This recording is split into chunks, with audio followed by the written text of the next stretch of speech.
What's going on, guys? Welcome back to the channel. So it's that time of the season. We're starting to trickle into the fall weather.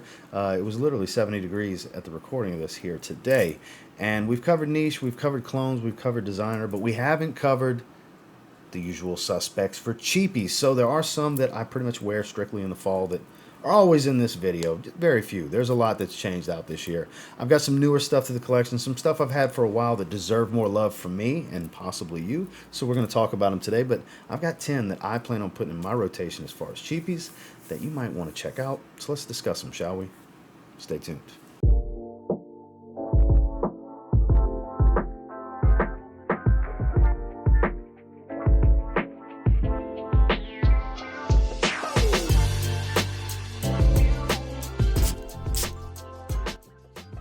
Starting with what I believe to be the best fragrance from the House of Coach for men. This is Open Road. So Open Road has a beautiful peppered aromatic smell. Yes, there's some citrus. There's woods. A little bit of a musky feel. But it has this nice juniper aromatic smell to it with a lot of peppered spice. I love the way this one smells. Think of being in the same vein of like a spicier Dolce & Gabbana, a spicier Roche Sloan. Think those types of scent profiles. If you like those, you'll really like this because I think it's superior to all of them, really. Maybe not Roche Sloan. It's kind of up for a serious debate, but I definitely do prefer this to both versions of Dolce & Gabbana K, though I am one of the few in the crowd that likes both versions of Dolce & Gabbana K. But this is good stuff. Peppered aromatics. It's that simple. It's a little creamy without being too soapy. It's not super powdery.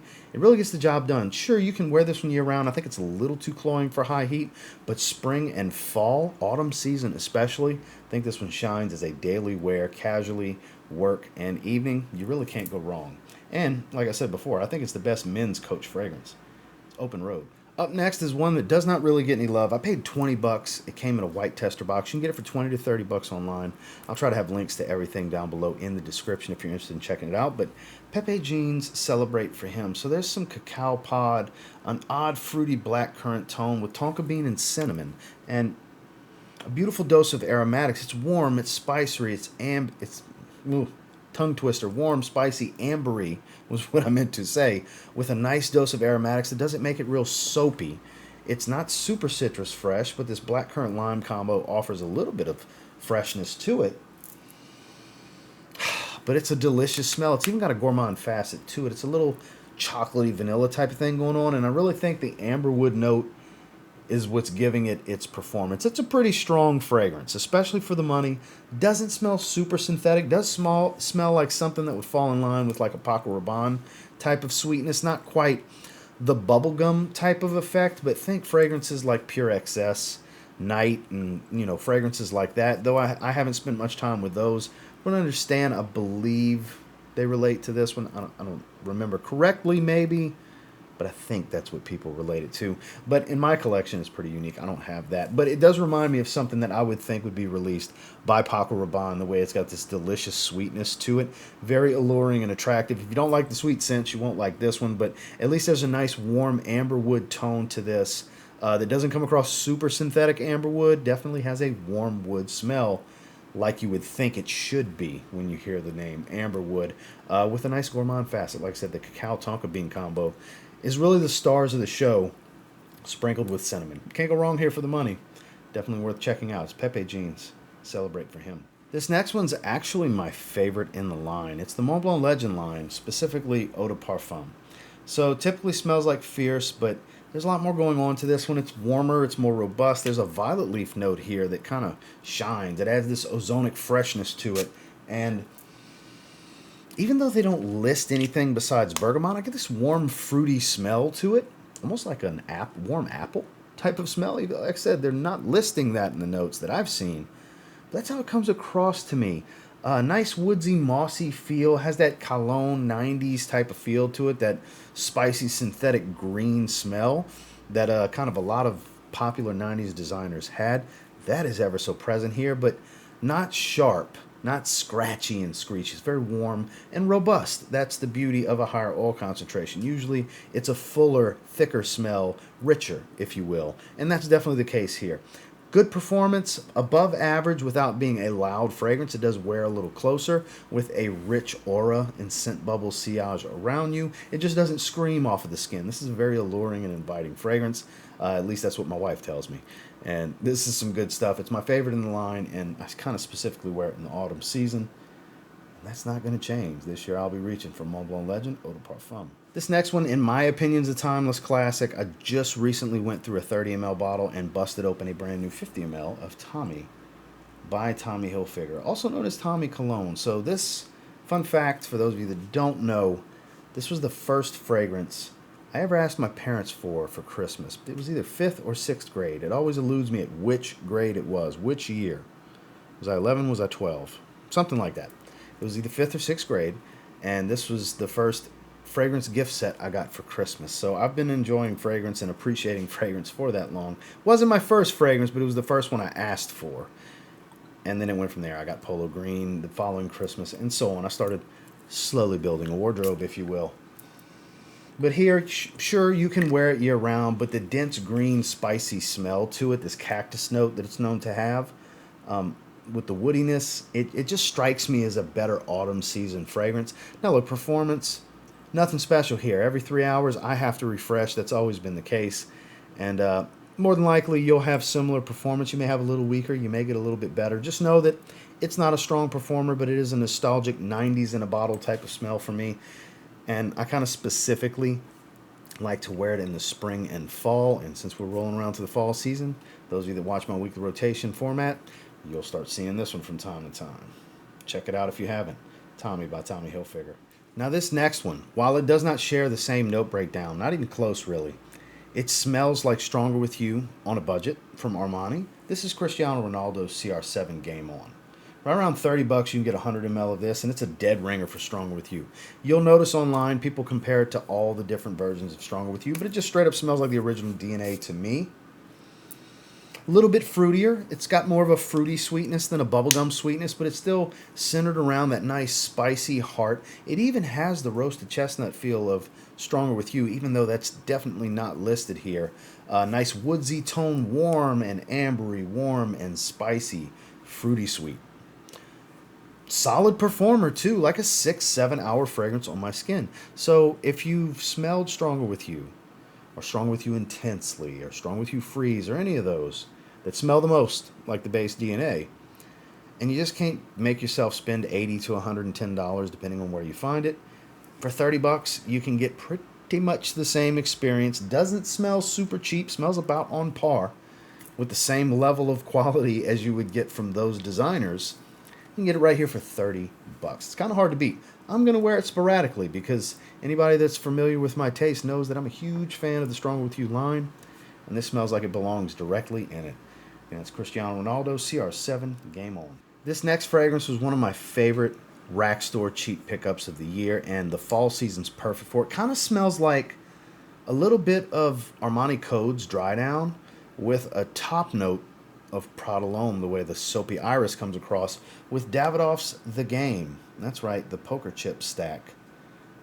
I'm a fan. Great signature scent type of stuff that's out the norm. It's out the box for something to wear every day for under 30 bucks.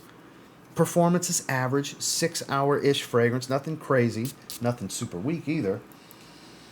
But a nice soapy, aromatic, lightly powdery floral feel with, even though I haven't seen a note breakdown, I'm sure one note breakdown somewhere's got to have tonka bean in it. It's got to have tonka bean. It smells like a powdery sweet tonka bean.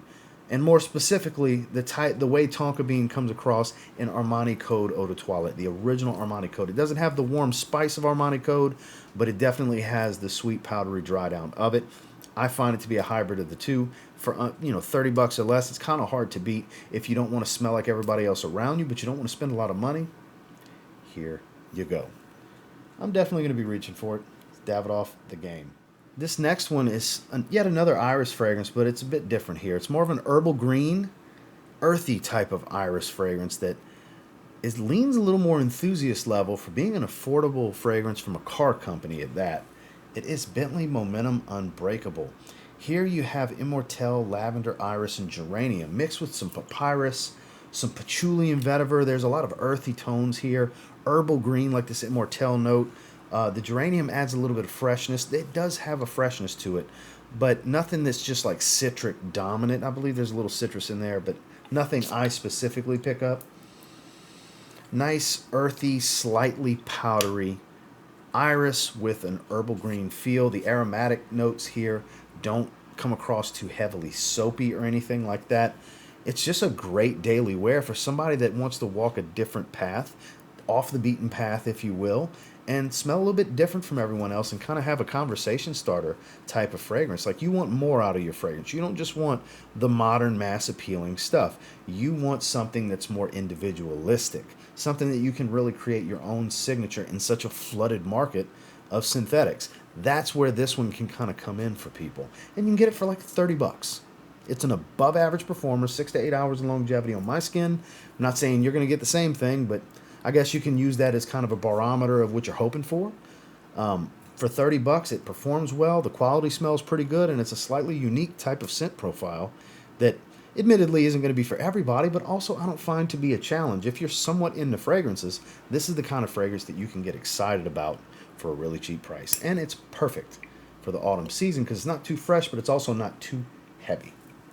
And that's Bentley Momentum Unbreakable.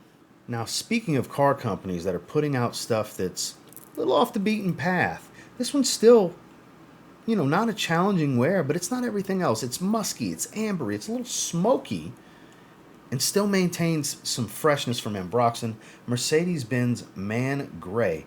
Man, is this stuff good? This is one of the best from the house, in my opinion, that gets no love outside of my channel. I do shed some light on it from time to time. Last year, did a full review on this one. This is good stuff.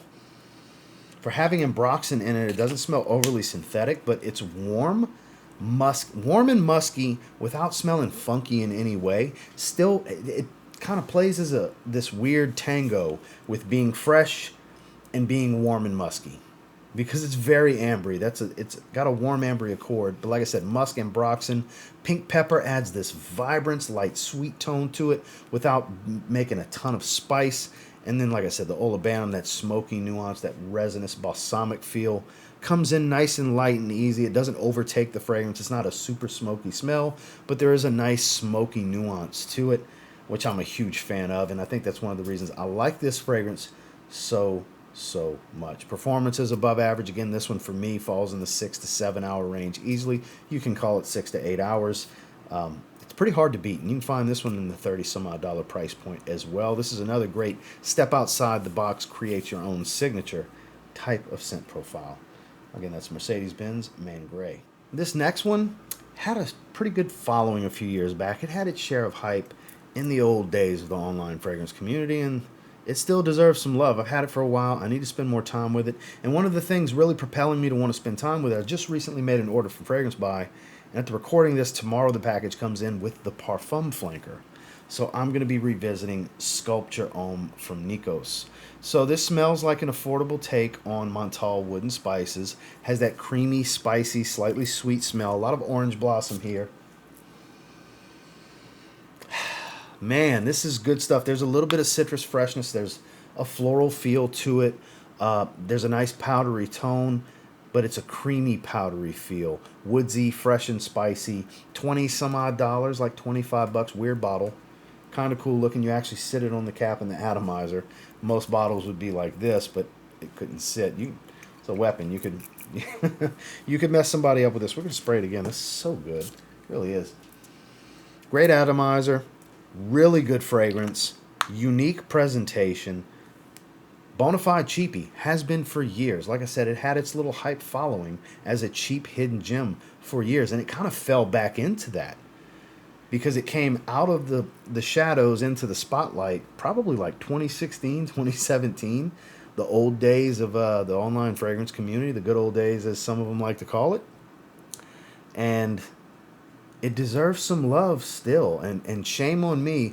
I bought it, spent some time with it, and then it got shelved for quite a while. And the fall season, because of the density to it, it can be cloying in the high heat. But the density, I think, suits it. It's very well suited for a crisp, mild fall day where it's a little on the warm side, but it's not smoldering hot and suffocating humidity. Days like that in the autumn, I think this is built for it. Both casual all the way into your evenings. This works for just about everything. It is still a cheapy gem. It's Nicos Sculpture Ohm. Last but not least, it would be sacrilege for as long as this is on the market and is a bona fide cheapie for under $50 US from discounters. I mean, it just has to be here, right? You were expecting to see this bottle, right? Some of you were. Acqua Essenziale Blue from Salvatore Ferragamo. It would be sacrilege on this channel for me to not have this fragrance in this video. Citrus fresh, powdery and aromatic, a little earthy green and woodsy. Gorgeous. Great performer. Not a beast, but strong. Can be cloying if you overspray this one. This can be a very cloying fragrance, the way the lavender tonka bean combo comes across. Because, yeah, it's creamy and aromatic, but it's also powdery. It's a powdery floral because the way the tonka bean and the specific lavender they used, it's a powdery fragrance. But it's one of those blues that I think is on the more unique side for being a blue fragrance, which is hard to do. Doesn't happen all that often. It'll remind you of a few different things. It has elements of Bleu de Chanel. It has elements of Versace Dylan Blue. It's got elements of a variety of different things, which helps create its own somewhat unique smell. And that's what I've always loved about this one. This is one of the fragrances most synonymous with this channel. That's why I say, for those of you that don't know why I'm saying the sacrilege thing, that's why for my regular viewers, they'd be like, I can't believe you didn't put Acqua Essenziale Blue. Because anytime they think it goes in a topic and I don't put it, I see that comment way more than once. So I get it, guys. Trust me. My love will never die for this fragrance. I have a backup bottle waiting in the wings for when I do eventually go through this 50 ml. But I love this stuff. If you haven't tried it yet, it's still affordable. It's still worth getting and adding to your collection. If you don't typically like blues and you just get one blue, this one's worth getting. Salvatore Ferragamo Acqua Essenziale Blue. Well, that's the cheapies that I plan on reaching for first and foremost this autumn season of 2023. And until next time, do me a real quick favor. Go ahead and like, comment, subscribe. I do appreciate all the feedback, and I love hearing from you guys. What in this video have you tried? Are any of these going to be in your rotation? Let me know down below. I'm very, very curious. Again, I'll have links to everything if you want to check any of these out down in the description. And until next time, I will say if you get your hands on any of the 10 cheapies I plan on reaching for this fall, at least early on, you give them a spray now, you might end up thanking me later. Have a good one, guys.